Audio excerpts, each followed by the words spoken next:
दोस्तों, मैं संदेश अपने YouTube चैनल पर आप सभी लोगों का स्वागत करता हूं। आज का जो हम लोगों का टॉपिक है, what is radiation and different types of radiation. Geography in 15 minutes वाली सीरीज हम आगे बढ़ा रहे हैं इसमें। और छोटा सा ये चैप्टर होगा, सिंपल सी बात है। 15 मिनट का मैं पूरा प्रयास करूंगा कि ज़्यादा लंबा ये ना हो पाए, इसीलिए मैंने इसको चुना, क्योंकि ये एक ऐसा टॉपिक है जो कि है तो बहुत छोटा सा, लेकिन बहुत सारे लोग इसमें अभी कंफ्यूज्ड रहते हैं काफ़ी ज़्यादा।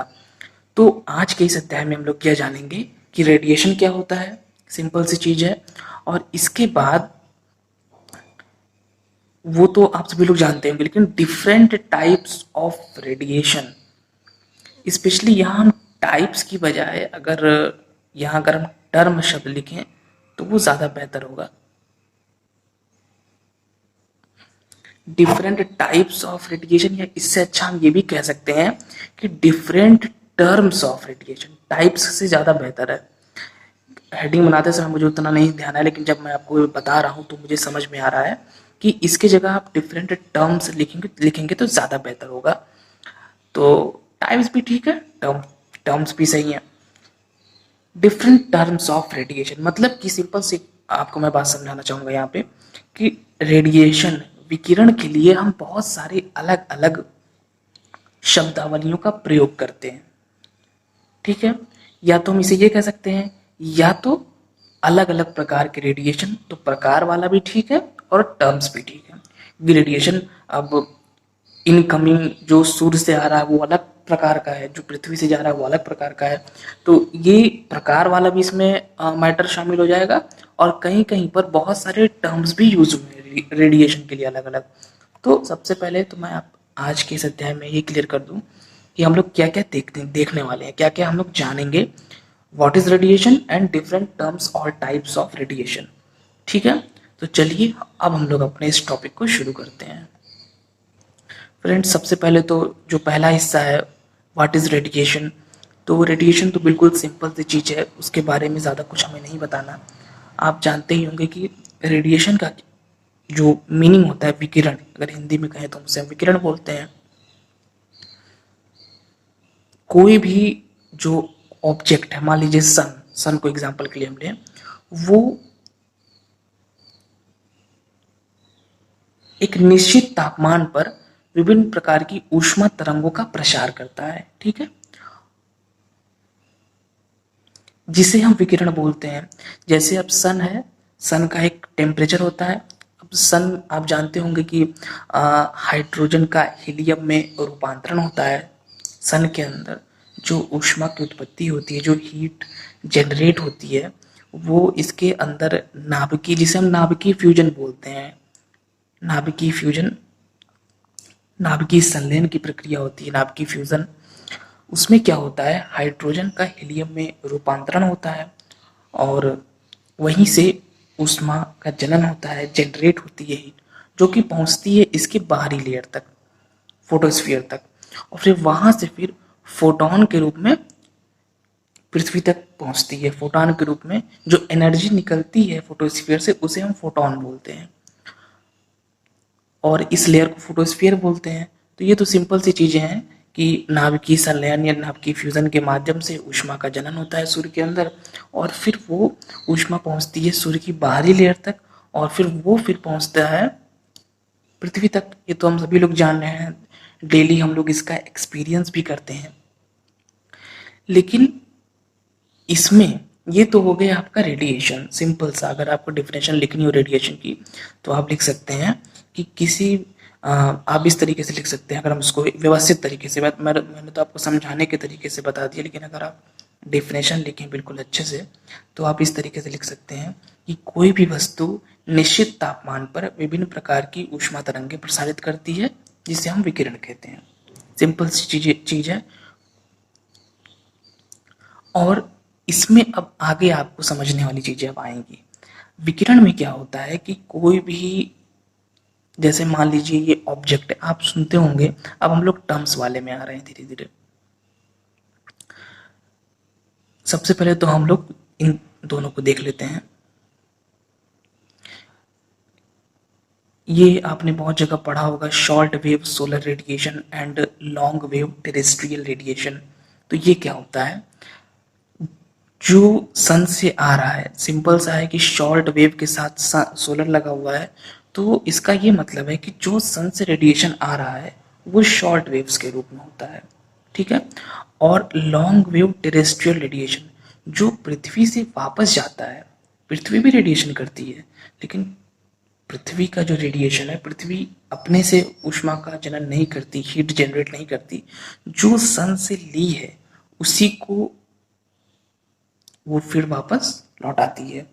तो ये होता है लॉन्ग वेव्स के रूप में। ऐसा क्यों होता है, लॉन्ग वेव और शॉर्ट वेव वाला क्या मामला है, हम लोग जब इंसोलेशन पढ़ेंगे तो डिटेल में देखेंगे, लेकिन यहाँ तो हमको बस मेन कॉन्सेप्ट देखना है। तो इसमें मैं आपको बस इतना समझा दूं कि कोई भी ऑब्जेक्ट जो ऊष्मा तरंगों का प्रसार कर रहा है, जैसे मान लीजिए सन एक ऑब्जेक्ट है, सन विकिरण कर रहा है, तो जो ऑब्जेक्ट जितना ज़्यादा गर्म होगा उससे जो निकलने वाली वेव्स होंगी उसकी जो वेवलेंथ होगी वो उतनी ही कम होगी, इसीलिए इनको शॉर्ट वेव कहा जा रहा है।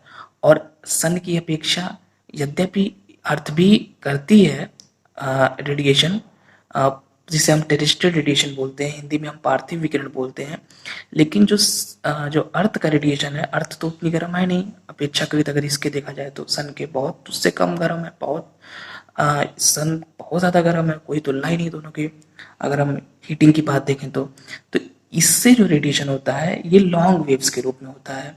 ये नियम है, ये आप पढ़ेंगे, हम लोग अभी आगे एक नियम पढ़ेंगे, वेन के विस्थापन का नियम, वेन महोदय का विस्थापन का नियम है। और उन्होंने अपने नियम में ये चीज़ बताई है कि कोई भी जो ऑब्जेक्ट है वो जितना ज़्यादा गर्म होगा उससे ऑब्जेक्ट की हीटिंग में और उसकी जो वेवलेंथ है, जो जो वेव्स निकलेंगी, जो उनकी वेवलेंथ होगी, इसमें बिल्कुल अपोजिट रिलेशन होता है। ये उनका नियम है, आप पढ़ेंगे, हो सकता है फिजिक्स में आपने पढ़ा हो, वेन का विस्थापन का नियम। इसी तरह एक किरचॉफ का नियम है, स्टीफन बोल्ट्जमैन का नियम है। तो जो वेन का नियम है वो इसी से रिलेटेड है, तरंग दैर्ध्य से, वेवलेंथ से रिलेटेड है, कि ये जो ऑब्जेक्ट जितना ज़्यादा गर्म रहेगा उससे जो निकलेगी वेव्स, उसकी जो वेवलेंथ होगी वो उतनी ही छोटी होगी, और जो कम गर्म होगा उससे जो विकिरण होगा, जो रेडिएशन होगा, उसमें जो वेव्स होंगी उसकी जो वेवलेंथ होगी वो बड़ी होगी। तो ये सिंपल सा नियम है, तो आप समझ ही होंगे क्यों सन की वेवलेंथ, सन से जो रेडिएशन आ रहा है उसकी वेवलेंथ कम है। इसका रीज़न है सन बहुत ज़्यादा गर्म है, और पृथ्वी से होने वाला जो है उसकी वेवलेंथ इसलिए अधिक है क्योंकि ये अपेक्षाकृत कम गर्म है, अगर हम इसकी तुलना सन से करते हैं। तो ये हो गई बेसिक चीज़ें रेडिएशन के बारे में, और इन दोनों टर्म्स को आपने अच्छे से समझ लिया। शॉर्ट वेव सोलर रेडिएशन जो ये आएगा सन से, जो सन से मान लीजिए इस तरीके से आएगा, और लॉन्ग वेव टेरेस्ट्रियल रेडिएशन जो पृथ्वी से जाएगा वो लॉन्ग वेव वाला हो जाएगा। ये तो आप समझ ही रहे होंगे। अब हम लोग जो हम लोगों के बाकी सारे टर्म्स हैं हम लोग उनको भी देख लेते हैं। जैसे हम लोग का पहला वाला है इनकमिंग सोलर रेडिएशन। तो सिंपल सी बात है कि जो सन से आता है ये शॉर्ट वेव सोलर रेडिएशन, वही चीज़ इनकमिंग सोलर रेडिएशन है। बस आपको उस शब्दों को पकड़ना है। इनकमिंग मतलब आने वाला, और सोलर रेडिएशन का मतलब आप जान ही रहे हैं। इसी तरह आउट गोइंग टेरेस्ट्रियल रेडिएशन, जो हम लोग का लॉन्ग वेव टेरेस्ट्रियल रेडिएशन है, वही चीज़ आउट गोइंग टेरेस्ट्रियल रेडिएशन भी है। जो आउट गोइंग का मतलब जो जा रहा है, और टेरेस्ट्रियल मतलब पार्थिव मतलब पृथ्वी से, और रेडिएशन मतलब विकिरण। तो इनकमिंग सोलर रेडिएशन आने वाला, आउटगोइंग टेरेस्ट्रियल रेडिएशन जो पृथ्वी से जा रहा है वो, शॉर्ट वेव सोलर रेडिएशन ये, और लॉन्ग वेव टेरेस्ट्रियल रेडिएशन जो पृथ्वी से जाने वाला है। तो ये इसके अभी तक हम लोगों ने 4 टर्म्स देख लिए हैं। अब जो अगला हम लोगों का रेडिएशन है, अब आप ये सोचिए कि हो सकता है कहीं आपको इनकमिंग सोलर रेडिएशन लिखा हुआ मिल जाए, तो आप सोचेंगे कि ये चीज़ क्या है, और वहीं आपको शॉर्ट वेव सोलर रेडिएशन लिखा हुआ मिल जाए। इससे क्या होगा कि अब आपको कंफर्म रहेगा कि हाँ चीज़ें वही हैं, बस टर्म्स अलग अलग हैं। ये दोनों तो टाइप्स हैं, ये अलग टाइप का है, ये अलग टाइप का है, लेकिन ये जो दोनों ये सिर्फ शब्दावलियाँ हैं केवल, ये कोई नया प्रकार नहीं रेडिएशन का, ये सिर्फ शब्दावलियाँ हैं। अब एक नया प्रकार का रेडिएशन है नेट रेडिएशन। ये एक नई शब्दावली और नई चीज भी है। इसमें क्या होता है, नेट रेडिएशन क्या हो सकता है कहीं आपको सुनने को मिल जाए। नेट रेडिएशन, नेट रेडिएशन का मतलब होता है जितना आया सोलर रेडिएशन और जितना पृथ्वी से गया, दोनों का जो अंतर होता है that is called net radiation. ठीक है, जितना आ रहा है सोलर रेडिएशन और पृथ्वी से भी जाएगा, जो आएगा जब पृथ्वी उसको आत्मसात कर लेगी, पृथ्वी का टेम्परेचर बढ़ जाएगा तो ये भी फिर विकिरण करेगी, तो दोनों का जो डिफरेंस होगा वो होगा आपका net radiation. Sky radiation, sky radiation को देखने के लिए आपको एक दूसरा चित्र देखना पड़ेगा। ये मैंने यहाँ छोटा सा मॉडल बनाया है आपको समझाने के लिए। ये मान लीजिए आया सन से, अब हुआ क्या कि यहाँ तक आ जाएगा, लेकिन जब धरती से वापस जाएगा तो आपको पता होगा कि यहाँ पर ये आपका CO2 है और यहाँ पर वेपर्स हैं, बहुत सारी चीज़ें यहाँ पर हैं जो इसको रोकने का काम करती हैं। आ तो जाता है आसानी से सोलर रेडिएशन, लेकिन जब टेरेस्ट्रियल रेडिएशन वापस जाता है तो यहीं पर ये अवरोध पैदा करती हैं सारी चीज़ें, और फिर वहीं से वापस रेडिएशन हो जाता है। ग्लोबल वार्मिंग इसीलिए तो होती है कि जब यहाँ पर CO2 की मात्रा पहले से है जो कि अच्छा काम कर रही है, अगर ऐसा ना हो तो धरती का तापमान बहुत ज़्यादा कम हो जाए, लेकिन जब यहाँ पर इन सभी चीज़ों की मात्रा अधिक हो जाती है जैसे CO2 इत्यादि की, तो क्या होगा, ज़्यादा मात्रा को ये रोकने लगेगा और फिर वापस उसको भेज देता है। तो इसीलिए ग्लोबल वार्मिंग की समस्या इस समय में हमें देखने को मिल रही है। हम डिटेल में इसमें बात करेंगे जब ग्लोबल वार्मिंग का अलग चैप्टर होगा हमारा। यहाँ पर बस आप समझिए कि ये स्काई से हो रहा है, मतलब सोलर रेडिएशन आया, ये टेरेस्ट्रियल वाला वापस जा रहा था लेकिन बीच में रास्ते में ये रुक गया अवरोध के कारण, और फिर ये आगे नहीं जा पाया, ये स्पेस में नहीं जा पाया, ये वापस लौट आया। इसको बोलते हैं, ये जो कि स्काई से हो रहा है, स्काई से वापस आ जा रहा है ये, तो इसीलिए इसके लिए हम जो टर्म यूज करते हैं वो है हम लोगों का स्काई रेडिएशन। और इसी को हम री रेडिएशन भी बोलते हैं, जो पुनः होता है, पुनः विकिरण, री रेडिएशन। रेडिएशन तो ये हो गया और ये जा रहा था, लेकिन जब ये पुनः हो गया मतलब लौट गया, तो इसके लिए हम लोग री रेडिएशन टर्म का भी यूज करते हैं। इसके लिए हम लोग काउंटर रेडिएशन टर्म का भी यूज करते हैं। भाई काउंटर ही तो है, ये जा रहा था, ये इससे अवरोध के कारण वापस फिर पृथ्वी की ओर आ गया, तो काउंटर रेडिएशन भी इसे हम कहते हैं। एक टर्म और अभी मैंने वहां पे लिखा था, अभी मैं आपको दिखाऊंगा पूरी लिस्ट। ग्राउंड रेडिएशन, जो पृथ्वी से जाता है, जो टेरेस्ट्रियल रेडिएशन है पृथ्वी से होके जाता है वो, तो उसको टेरेस्ट्रियल रेडिएशन के साथ हम ग्राउंड रेडिएशन भी कहते हैं। ग्राउंड से होके जा रहा है तो ग्राउंड रेडिएशन भी कहा जाता है उसको। और इफेक्टिव रेडिएशन क्या है? इफेक्टिव रेडिएशन जो है, जब ये मान लीजिए सोलर रेडिएशन आया और जब पृथ्वी से वापस जाएगा, तो हीट बजट में मैं आपको बताऊंगा आगे कि यहाँ पर ये 14% वायुमंडल पहले से ले लेता है जब सोलर रेडिएशन आता है, और जब ये वापस जाता है तो 34% को वायुमंडल ले लेता है।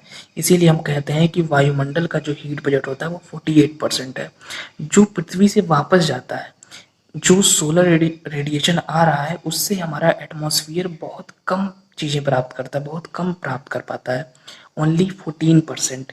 लेकिन जो पृथ्वी से वापस जा रहा है, जो ग्राउंड रेडिएशन के रूप में या टेरेस्ट्रियल रेडिएशन के रूप में, लॉन्ग वेव टेरेस्ट्रियल रेडिएशन के रूप में, वो जो है उसी से मेनली गर्म होता है। 14% पहले से ले लेता है सोलर रेडिएशन से, लेकिन 34% लेता है ये टेरेस्ट्रियल रेडिएशन से, और टोटल हो जाता है इसके पास 48%।